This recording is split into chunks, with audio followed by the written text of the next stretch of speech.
Hi, this is Kathy Vick, Deeply Awake, and I just want to begin by saying a few words about my appearance and my countenance and the videos that I put out last night and just where things are at, and then we'll begin. So I'm going to label this beauty because my dear guru, Richard Ripicki, put me together when I presented myself to him in the mid-'80s. And had it not been for him, you wouldn't be talking to me today. And I honor him today with this video. So I don't have words, Richard.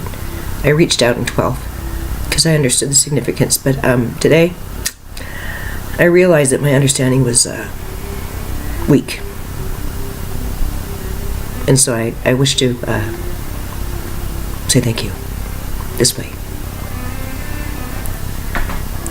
He offended me by this thought, and I struggled with it for years. Really, I did. And maybe today I can put that aside. Being a double Libra, he was obsessed with beauty, with appearance. Anyone who knows me knows that I am I'm paranoid about appearance. I see through it so easily that it means nothing to me. And so beauty had lost its importance for me. And my world at that point, when I was younger, was as beautiful as I could make it. And really, when I look back, such a hedonist even then. But he told me one time, we have an obligation, Kathy. We have an obligation to show up and present ourselves just as beautifully as we can. We have an obligation to be beautiful. Now, he's telling someone who weighs, 250 and feels like shit all the time about her appearance and her life and her insides and her outsides, having been broken in half so many ways, so fundamentally, so broken. And beauty was a concept that I found it mocked me. And so I would mock it.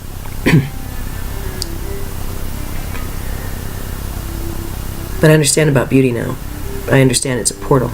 And he didn't use that word. Had he, I wouldn't have understood. But it's a portal. It's a release. It leads to joy. It leads to profound thought. And it leads to God.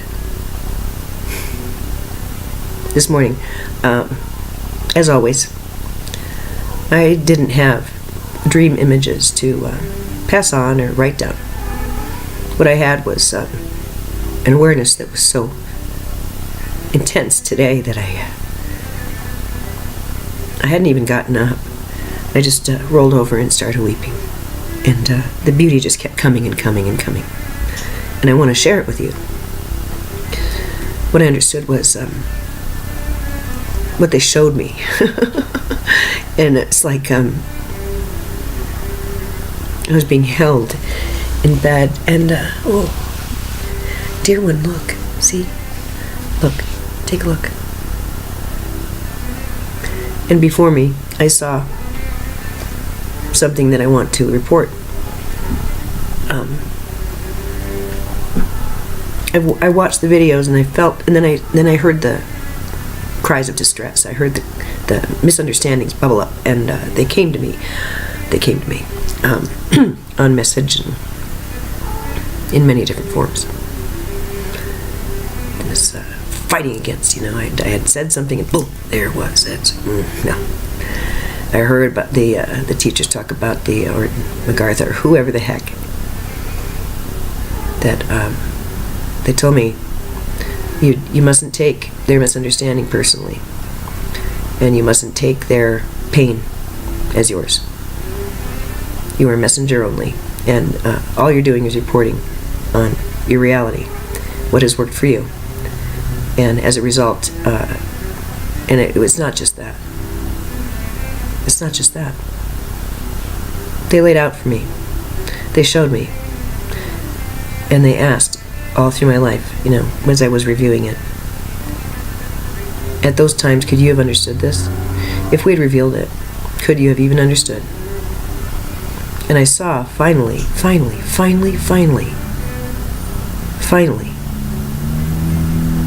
I have a profound and deep respect and organic love for linear, physical reality.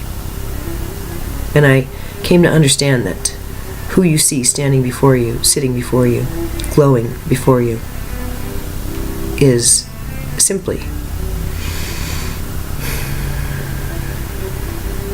a synthesis of experience that could not have been fully appreciated and mined and created had it not occurred bit by bit.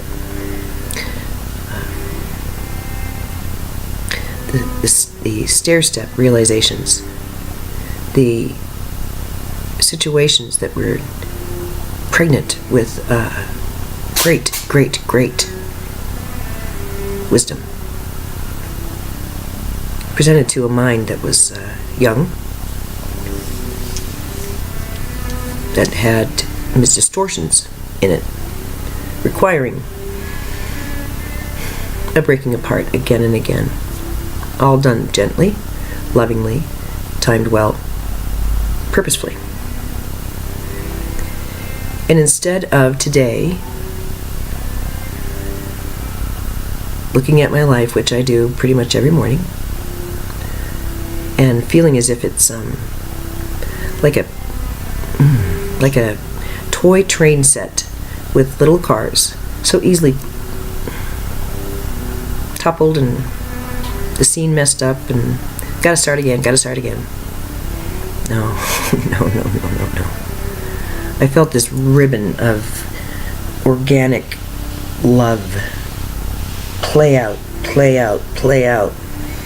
And I understood that had not these things occurred, this delicious thing that has happened to me would not have occurred. And it's becoming more and more real, what I've taken on and who I am, happily and proudly, and very, very loudly, I might add. So it was a profound, and I'm deeply grateful. Had I not had that, I don't think that I would have the appreciation I do, and I wouldn't be able to deliver the messages I have for you today. As I was reviewing the comments and the tapes, indeed I did what I said, and I usually, say something and then it's gone, and then I do it and I go, oh yeah, I said I would do that, huh? It's like that. So I wrote down some ideas, and they're not for me, and they're good, and I want to give them to you today. It's not lost on me that I talked to you yesterday about my Patmos. It's not lost on me that I am in solitude. It's not lost on me that I am without lover, without my beloved, without companion, except for great Mahatmas who do stand with me, who offer me food when I have none, who offer me laughter when I'm deep in abstraction, and who hold my hand. That sadness, I don't know if I'm gonna shake it. I try.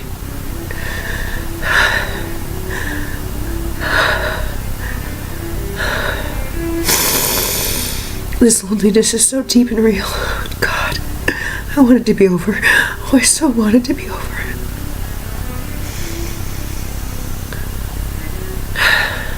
And with every shedding tears, I feel better. I do. And I don't put myself down for shedding tears because I want someone to do something as simple as hold my hand and look in my eyes and tell me they think I'm pretty. No, that is just that's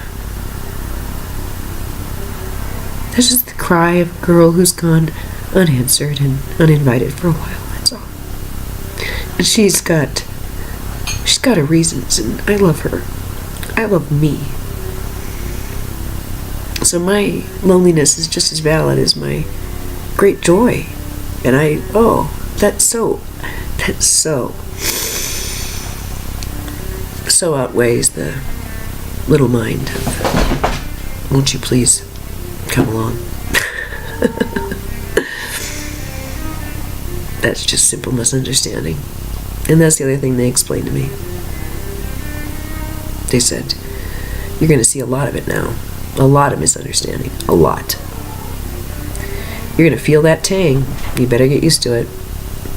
There's a tang to it, you know. Misunderstanding. When I get righteously indignant, it's a heat. It's got a color. It has a signature. It is a reality.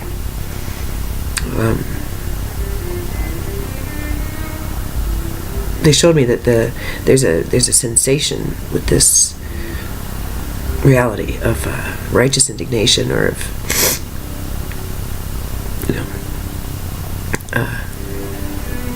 why don't you just get it? Why can't you just figure it out? Come on. They said when you feel that, it can serve as a shock, as a reminder that you are simply not appreciating their validity. What, you think they don't have their own reality? You don't think they have their needs?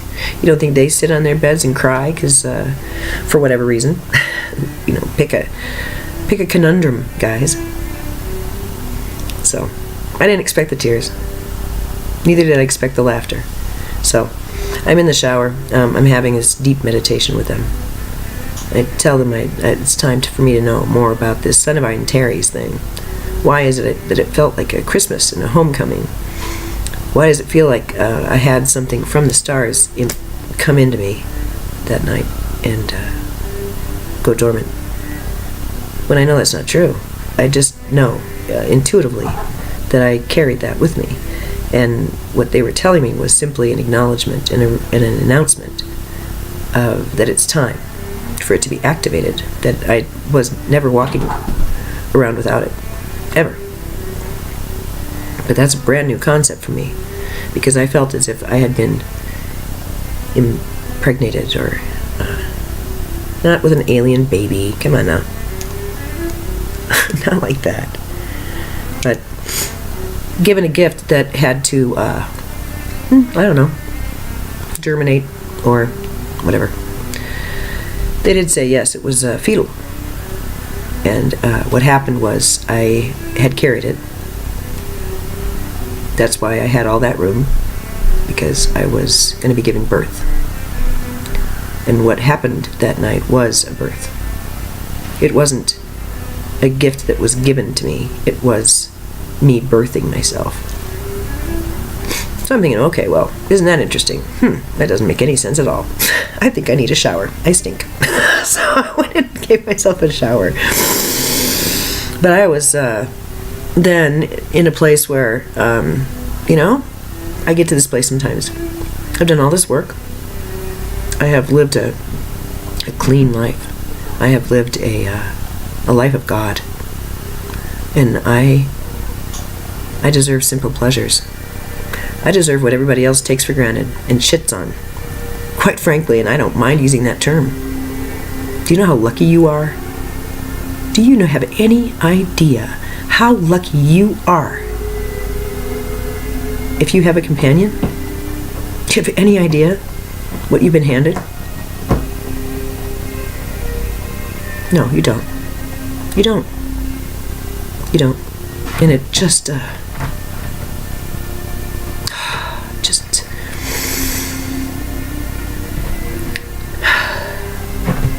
there's so much more, there's so much more, there's so much more, and that's what I'm going to talk about today. But I asked, so I don't know if I can be okay with being as jokey as I was. Although I'm gonna do it. The funniest thing that I ever said last night. I don't think it's probably the funniest thing I ever said in my life. Oh yes, I have this incredible power, and I can move so much energy, and I am one with my Atman. My Atman is Brahman, but I'm afraid I can't run it because of my socks. Yeah, let's not do that. It makes us appear as if we are not powerful. The metaphor behind rubber soles. Yeah. Do you see it? We chose to cut ourselves off from the nurturing prana, the physical prana of Gaia, of our mother. Oh, nope. I don't think I need you, you fucking bitch. By the way, I think I'm going to fuck you and rape you later. Yeah, I'm going to take all of your resources and scar you. I'm going to do that. And I will be wearing rubber soles. You think you're not going to see anger from Mama? Think again. That's the consciousness. Oh, look, there's a forest I can rape.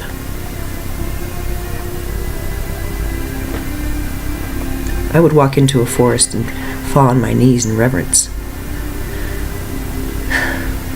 And there'd always be someone.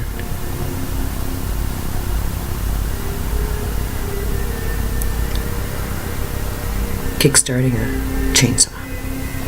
Jesus. And the problem is that those are the people who run the show. And that is what's dying. And they know it. They know it. Their brutality doesn't work anymore. Do you remember that? See how slow the fist is. Appreciate how light and lithe your spirit is. And notice how quick your reflexes. That, I think, that channel will go down in history as the ushering in of an age.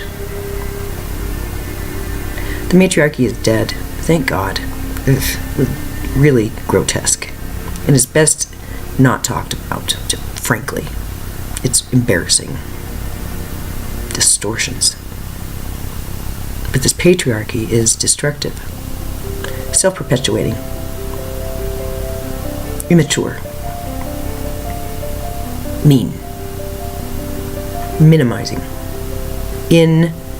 invalidating. So we're going to walk into the land of validation together. Validity. Not validation. Validity. So I'm in the shower and I'm wondering, is it okay to be jokey? Is it okay to be funny? Doesn't it inject into this holiness, this consciousness of mockery? You know what I'm talking about. Making fun of something that's vital, and without it you would die, and people spit on it, not understanding that's their mother. You know who came through? Ernie. Melissa knows who Ernie is, and so does my former friend who channeled the teachers. I was coached on how to be a channel, and it's the only thing I wanted to do in life, really. But I don't think I was able to do it, and partly because when I tried, I sat on my porch, dutifully. I went away, because I'm very good at that. And then I wrote, and what came out was some of the most sparkling comedy I'd ever it had ever been my honor to read. It was so funny, so deep, so profound, and so laugh out loud funny. And I asked, who the heck wrote this? And this guy came. What a mischief maker. A total joker. Oh, man. He's like the embodiment of that. Who's that planet that is the joker and the mischief maker? Is that Saturn or is that Jupiter? That one. Profound energy. Wow. And I sat there and thought, well, that's not channeling. That's something else. This is bullshit. And I went to the teachers and said, well, this is a disappointment, because I really hoped I could do this. I hoped that I was holy enough. I hoped that I was good enough as a person to have the honor placed upon me of being able to have this skill. And they asked, so what was it? So it was comedy. Some dude named Ernie came. I was really embarrassed. Oh God, filled with shame. It wasn't Archangel Michael. It wasn't a sprightly angel. It was somebody who clearly knew all about physical pleasure and absolute absurdity of man. She said, oh, wow, well, comedy's great. Aren't you lucky? So in the shower today, guess who came? And he said, yeah. You think I haven't been here? Oh, I know when to show up. I know when to show up. I know when to show up. So, I have, the water was different today. It was really different and nice. I didn't take the leap to physically, like say, I intend for this water to do blah, blah, blah. But I understood that it was coming from a different reality, and it was washing me clean with little fairies of water. It was just really good. And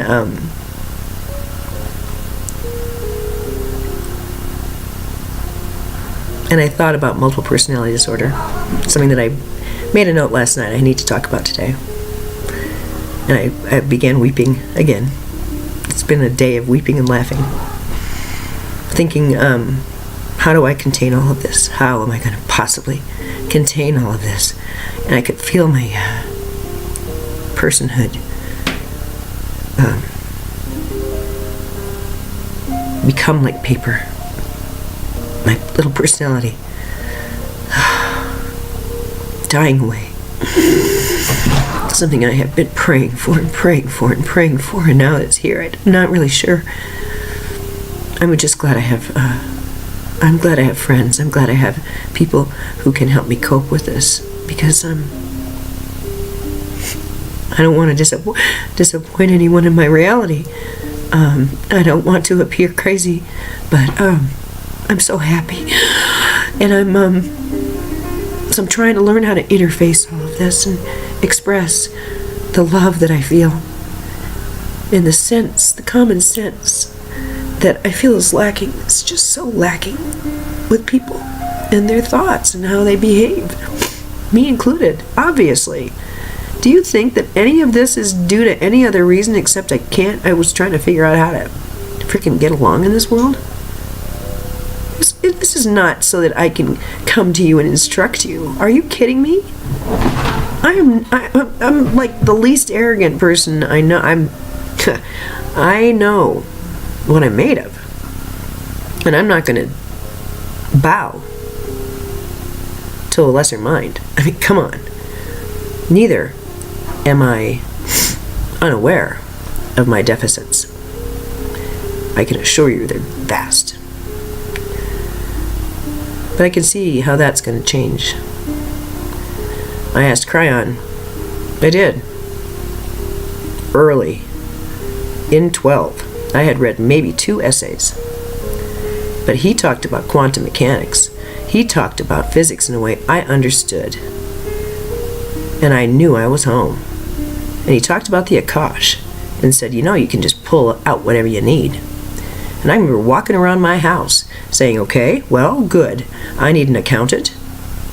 And I'll tell you, when the lightning hit and I decided I was going to commit to writing, I had a little talk. This is why I can write in any genre. You give me a word in 5 minutes and I will give you a masterpiece.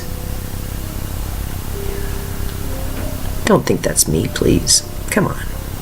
Don't think so small, dear. And I have access to a lot of people. So it's not lost on me that this is a Patmos right now. And I'm advised to have a steady and still spirit. A full and open heart. Clean and relaxed palms. Loose and happy hips. Beloved and appreciated sexuality. I look at these tapes and I think, oh my God. Ha ha ha. Oh, who wouldn't want this? Oh, Jesus. I am one dish. So this dish is going to tell you some things today, and I'm going to do so in a beautiful way. Because beauty comes in many forms. It comes in self-realization. It comes in the mud. The mud is as beautiful as the lotus, in my opinion. And beauty is in the eye of the beholder. So watch my videos, react violently, hate my guts. That's your stuff. That is your stuff, dear, not mine. This knowledge is well earned. The sense of authority is very real, and it's well founded. I listen to my talking and think, yeah, there's something extraordinary going on here, and it ain't me. That little slip of personality that I feel is like rice paper. It's so thin, and I love her so much. She's not going to fade. Neither did Ernie. So I'm grappling with all of this about identity, personality, all that. And then I decided to get dressed, and I've decided, I need to display beauty. I need to peacock a little bit. Thank you, Tom Lesher Kaipacha, for your inspiration. Because I have an obligation to give to you my beauty as I see it. So I'm gonna. And it's going to involve thoughts that are complex. And after that, I'm going to go find some fun. I've already put my order in, so I'm excited about who's going to present themselves. Someone will today, just for simple pleasures, simple pleasures, which I think are the most beautiful thing of all. We spend a lot of time parsing out things that are very deep, actually, pretending that they're somebody else's problem, and yeah, we do all of that. We don't like to admit that we're being profound, but we are very, very profound beings, very creative and very holy individuals walking this earth. And I want to honor that portion of ourselves. I want to push this new science forward. So I'm going to repeat it, and then I'm going to sign off, and then I'm going to go. You'll have about 10-minute videos. This is just the introduction. And this is what was happening. And I told him in the shower, you're going to just have to take over.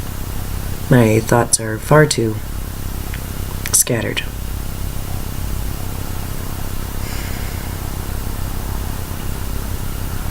So I've lost that last thought. It's fine. It's fine. It was to demonstrate this is happening right now.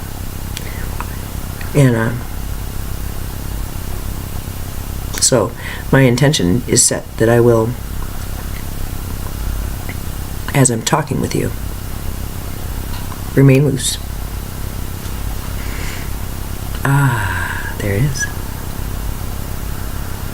I'm walking around trying to figure out what I'm going to wear. Oh, yeah. Heck yeah, this is really pretty. Oh, and it's so red. Yeah, it's so, and look, it's shiny, sparkly. All that red. And I'm thinking about Son of Antares. Yeah, that's right. And the only pants I really want to wear are my hippie velvet bell bottoms. So I'm walking around just like it's Christmas Day. And then I'm digging in to find my earrings. See, aren't they pretty? My son gave them to me one Christmas. And you know, it was singing through me. I just had to sing it. I just had to because it was like in my pelvis. Are you ready for a miracle? Nee, nee, nee, nee, nee. Da, da, da, da. Are you ready for a miracle? Nee, nee, nee, nee, nee. Yeah. Nice kid. Are you ready? Ready? Ready? Ready? Yeah, I'm having so much fun. Just picking out my earrings, singing. Hell yeah, I'm ready for a miracle. Are you ready for a miracle? I got some things to say to you, baby. Let's hit it.